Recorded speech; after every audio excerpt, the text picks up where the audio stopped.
first we need to go into settings.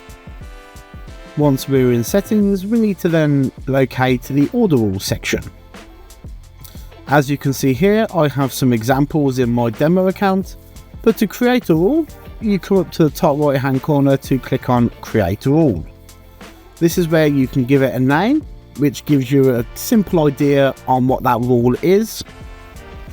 You can then select the limit of how many times this order rule will run. As you can see, 0 means that it will constantly run, or you can say that you only want it to allow to run once. You have the status of whether that rule is active or not active, and you can prioritize the rule, meaning that if it is 1, then it is the first rule to be run, so you can then prioritize which rules engage first. You then have your conditions and actions.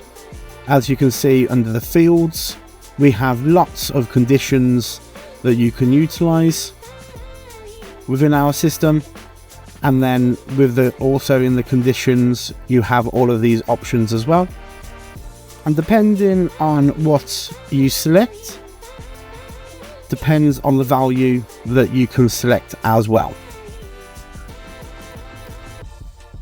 Then you have your actions, and as you can see, here is a list of the actions.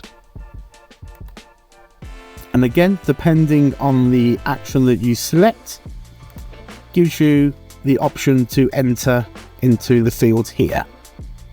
If you want to make these rules even more in depth, as you can see, I'm going to add different fields in here as well, and also different actions in here as well. So you can make them as complicated or as simple as you want.